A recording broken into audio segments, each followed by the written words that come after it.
Aujourd'hui, sur RTCI, nous allons parler expo, peintres, photographes, poètes. Ils sont nombreux depuis l'Antiquité grecque à rendre hommage à la Méditerranée. Muse perpétuelle, la Méditerranée continue de fasciner, d'interpeller les artistes. Qais Ben Farhat, photographe, est avec nous ce matin pour nous parler de l'exposition Les couleurs de la Méditerranée, une expo collective qui se déroule dans un hôtel au lac. Qais Ben Farhat, bonjour, merci d'être avec nous sur RTCI. Bonjour Anne, merci à vous. Alors, la Méditerranée, comme je viens de le dire, fascine, interpelle, apostrophe les artistes. Première question, tout d'abord, on va présenter l'expo aux auditeurs et auditrices de notre station. C'est une exposition collective. Oui, de photographie cette fois, parce que généralement, Madame Michaela Sarti fait qui est le commissaire de l'exposition, fait un mélange de peinture, de photos, de plusieurs disciplines. Cette fois, elle a choisi de mettre en valeur la photographie seulement. Moi, je viens de visiter cette expo. C'est à voir, c'est un regard sur la Méditerranée. Alors, je le disais à l'instant, plusieurs artistes, plusieurs photographes, bien évidemment, participent à cette expo.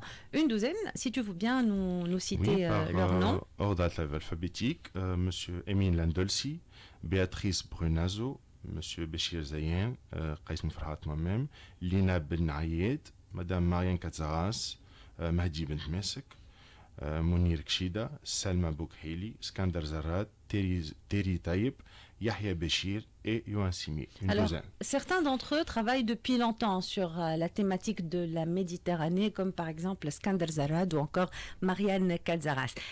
Qais Ben Farhat, une question artistique, esthétique, sur l'esthétique. Comment est-ce qu'on peut saisir, comment est-ce qu'on capture l'âme de la Méditerranée selon toi? Il y a certains photographes qui choisissent de photographier la Méditerranée en tant que paysage, avec ces montagnes, ces longues plages de sable, ces beaux nuages.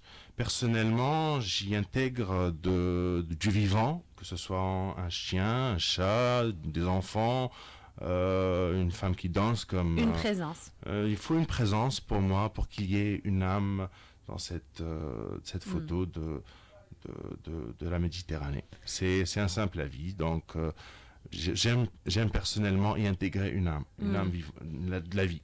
L'intérêt de la vie. Alors, selon toi, Qais Ben Farhat, est-ce que à force d'avoir photographié la Méditerranée, n'y a-t-il pas le risque aujourd'hui de tomber dans une forme d'approche artistique un peu cliché? Elle est tout le temps inspirante et ça, je pense que c'est un thème à jamais inépuisable. Je voudrais qu'on s'arrête en couleur et en noir et blanc. On va parler du noir et blanc. Je voudrais qu'on fasse un petit focus sur la palette de couleurs si particulière à cette région et qu'on retrouve à travers cette exposition qui se déroule, je le rappelle, dans un hôtel au lac. Alors, il y a d'un côté les bleus profonds, les teintes dorées du sable, comme tu viens de le dire, le blanc éclatant des villages côtiers, l'impact de cette lumière, évidemment, sur la photographie. J'aimerais qu'on parle de cette approche, de l'impact justement de la lumière sur l'acte photographique. Qu'est-ce qu'elle apporte, cette lumière si propre à la Méditerranée? De la vie, tout simplement, de la vie. Tu choisis une vivacité extraordinaire. Voilà. Tu as opté pour le noir et blanc. Ce qui peut, c'est ma touche. Oui, mais ce qui peut surprendre quand on parle de la Méditerranée. Bien sûr, c'est contradictoire normalement. Oui, parce qu'on aurait tendance à penser que voilà, la Méditerranée, c'est toujours le bleu, le blanc, etc. Mais pas forcément.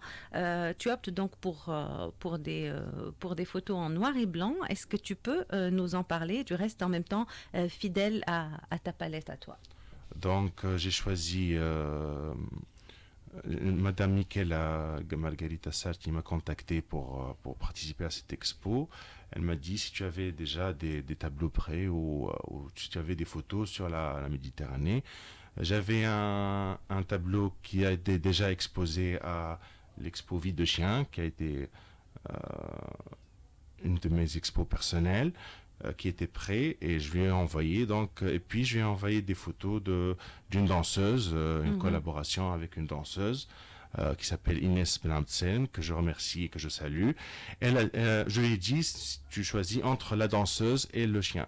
Puis elle a vu que ces trois photos, ces deux photos de Inès et la photo du chien, allaient ensemble, et on a opté pour un mur avec ces trois photos, une grande photo de vie de chien et deux photos de la danse avec Inès Benamtsen.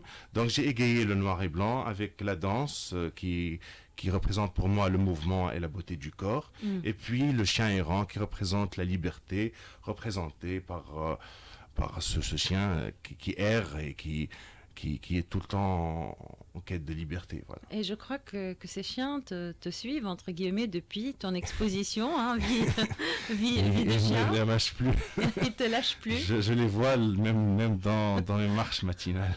Oui, ça y est, c'est tes amis maintenant. Ouais. Ils étaient des sujets de photographie, maintenant ils sont des amis. Oui. Alors, qu'est-ce qu'on peut dire de plus, Qaïs Ben Farhat, sur cette exposition qui, je le rappelle, hein, se poursuit jusqu'au 3 juillet. Absolument. Oui. Donc, l'expo est très diversifiée. Il y a plusieurs points de vue, plusieurs versions artistiques, plusieurs touches artistiques plutôt.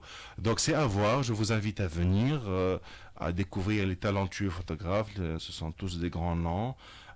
Donc voilà, soyez les bienvenus et faites diffuser l'info. Voilà. Alors l'exposition Les couleurs de la Méditerranée a commencé avec le vernissage le 4 juin, se poursuit jusqu'au 3 juin. Un voyage en images avec 12 photographes. Ça se passe du côté du lac, dans un hôtel du lac. Quels sont tes projets, Qaïs Ben Farhat, pour clore cet entretien? Donc, j'étais plus dans les expos avant et j'ai eu une opportunité s'est offerte à moi et j'ai investi dans un studio photo où je travaille. J'ai gardé la touche du noir et blanc, je fais des portraits. J'ai gardé la touche de noir et blanc, c'est fait exceptionnellement, je fais quelques photos en couleur, mais je m'occupe du studio et puis probablement une 6e expo personnelle, probablement. On n'en dit pas plus pour le moment. Pour l'instant, non, parce que c'est en cours et... Donc ça prend du temps de travailler toute une expo personnelle, comme les anciennes, les précédentes expos.